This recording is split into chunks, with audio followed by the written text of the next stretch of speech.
सुवर्ण संधी सुवर्ण संधी सुवर्ण संधी अहमदनगर जिल्ह्यातील अग्रगण्य पतसंस्था पोहेगाव नागरी पतसंस्था कोपरगाव आपल्या सर्वांसाठी घेऊन येत आहे फक्त 9 मिनिटात 90% सोने तारण कर्ज। चला तर मग संधीचा सोनं करूया। या सुवर्ण संधीचा लाभ घेण्यासाठी आत्ताच संपर्क करा पोहेगाव नागरी पतसंस्था कोपरगाव।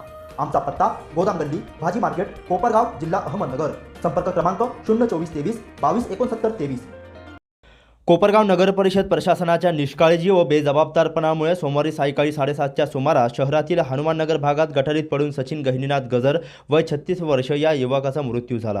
नगर परिषद प्रशासनाच्या गलथान कारभारामुळे सचिन गजरला हकनाक जीव गमवावा लागल्याने नगर परिषद प्रशासनाच्या विरोधात गुन्हा दाखल करावा व मृत सचिनच्या कुटुंबियास आर्थिक मदत द्यावी, त्याच्या पत्नीला नगरपालिका सेवेत घ्यावे आदी मागण्यांसाठी भाजप, शिवसेना, रिपाई व मित्र पक्षांच्या वतीने संतप्त नागरिकांसह कोपरगाव शहर पोलीस ठाण्यासमोर मंगळवारी 5 तास ठिय्या मांडत धरणे आंदोलन करण्यात आले। यावेळी सहकार महर्षी शंकरराव कोल्हे सहकारी साखर कारखान्याचे अध्यक्ष युवा नेते विवेक कोल्हे यांनी पोलीस प्रशासन व नगरपालिका प्रशासनाच्या अधिकाऱ्यांसोबत चर्चा करून समाधानकारक तोडगा काढल्यानंतर हे आंदोलन मागे घेण्यात आले। माझा न्याय घ्यायचा। मला एक 2 मुलं एक मुलगी आहे आणि कमावणार फक्त माझेवाले घरचेच होते। तिला तात्काळ मदत म्हणून आर्थिक त्याचं पाहायचं। आज ते अनाथ आहे, तिला आई बाप नाही, जे मुलगा वारला त्याला आई बाप नाही, 3 पोरं आहे, 3 भाऊ आहे, 3 भाऊ त्यांना 2-2, 3-3 लेकरं आहे। आता याचं जीवन पुढचं कसं जगायचं, कसं खायचं, कसं राहायचं? एक पोरगा पांगळा आहे, त्याच्या पायात रोड आहे, म्हणजे असं नाही तुम्ही द्यायचं, नगरपालिकेवर ऍक्शन तुम्ही घ्यायचं। म्हणजे त्याने आमच्या एरियात येऊन पाहिलं नाही का? म्हणून आम्ही एकदम लावारिश आहे का? आम्ही नगरपट्ट्या भरत नाही का, नलपट्टी भरत नाही का?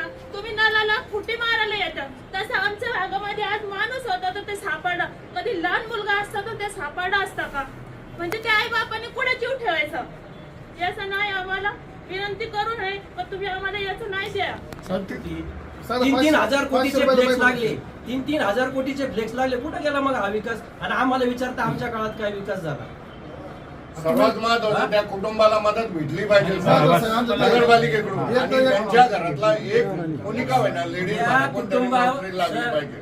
शिवनवर गुन्हा दाखल झाला पाहिजे, त्या कुटुंबाला त्याशिवाय ती बॉडी ताब्यात घेणार नाही, त्याशिवाय बॉडी ताब्यात घेणार नाही। आमची तुम्हाला विनंती अशी, वातावरण 100% टेन्स झाले, रस्त्यावर आलेले गुन्हा दाखल करायचा काय करायचा तुम्ही सगळ्या चौकशी करून घ्या।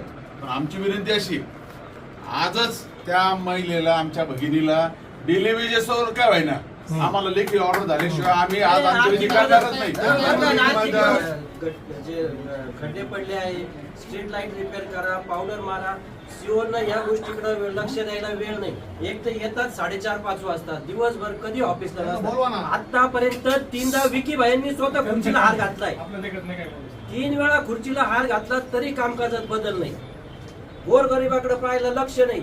यांना जर सांगितलं की काम खराब झालं, कॉन्ट्रॅक्टरचं बिल काढू नका, बिल काढून मोकळे व्हा, यांना फक्त त्या कामांमध्ये इंटरेस्ट आहे, गोरगरिबाकडे पाहायला वेळ नाही। एवढी मोठी घटना झाली।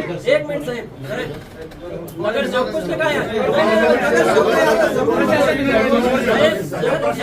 मी काय म्हणतो, जर ते प्रशासकाचाही चार्ज स्वतःकडे ठेवता, नगर सीओचाही चार्ज आहे, दोन्ही चार्ज जर स्वतःकडे, तर जबाबदारी कोणाची आहे?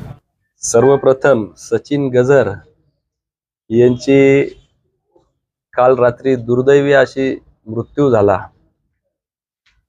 खरं तर ते स्वतः देखील आई वडील नसल्या कारणास्तव त्यांच्या मावशींनी त्यांची देखभाल करून अतिशय खडतर परिस्थितीमधून मोलमजुरी करून त्या ठिकाणी उदरनिर्वाह करत होते, कर्ता पुरुष म्हणून होते। आणि पावसाच्या त्या ठिकाणी नगरपालिकेच्या प्रशासनाच्या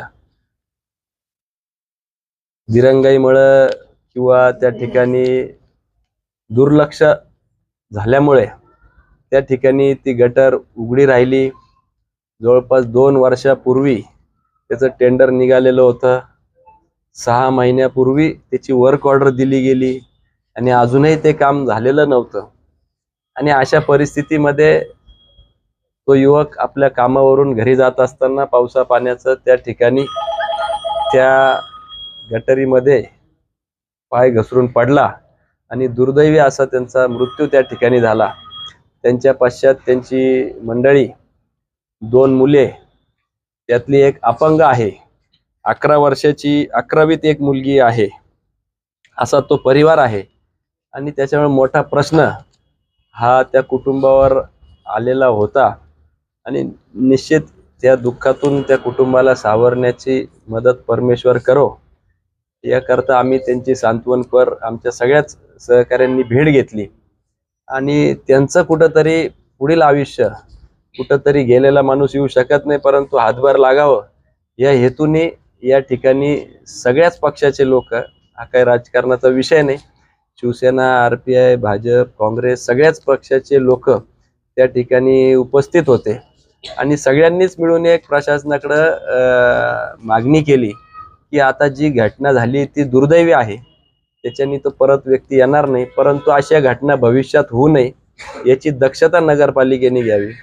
आणि त्या कुटुंबाला पुढील उदरनिर्वाहासाठी काय योग्य ते करता येईल, नगरपालिकेमध्ये त्यांना नोकरी देता येईल, त्याचप्रमाणे त्यांना काही स्वरूपाची आर्थिक मदत करता येईल, अशा सगळ्या स्वरूपाची चर्चा, कुटुंबाचं समाधान होईल अशी सगळी चर्चा करून त्यांचं समाधान करून आता त्यांचा अंत्यविधी करण्यासाठी ते कुटुंब या ठिकाणून गेलेले आहे आणि अशी घटना भविष्यात होऊ नये याच्यासाठी प्रशासनाने दखल घ्यावी एवढीच माझी विनंती आहे. 2 वर्ष झाले जवळपास 27 नगरसेवक, 1 नगराध्यक्ष, उपनगराध्यक्ष आणि CO या सगळ्यांचा चार्ज एकाच व्यक्तीकडे आहे आणि वारंवार आपण सगळेजण सांगून देखील त्या ठिकाणी काही उपाययोजना केल्या जात नाही. अनेक तक्रारी असतं, प्रत्येक वेळेस निवेदन दिले जातात, असं वाटतं की आता याच्यानंतर नगरपालिका प्रशासनाला जाग येईल, परंतु घरपट्टीच्या विषयात तोच विषय झाला.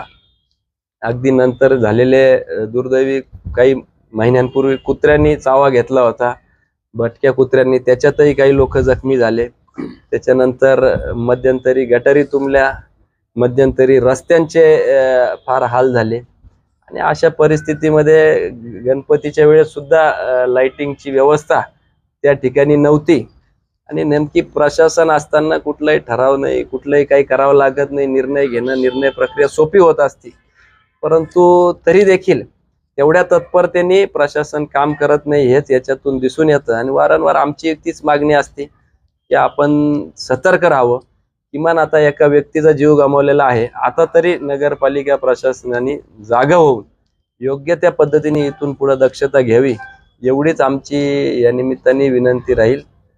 म्हणजे आपण या ठिकाणी बघितलं तर सकाळपासून या ठिकाणी लोक बसलेले आहेत आणि जे संबंधित जबाबदार अधिकारी आहे या घटनेला त्यांच्यावरती मनुष्यवधाचा गुन्हा दाखल करावा अशी मागणी होती. आपली काय भूमिका राहणार? निश्चितपणाने ती रास्तही होती, भावनाही योग्य होती.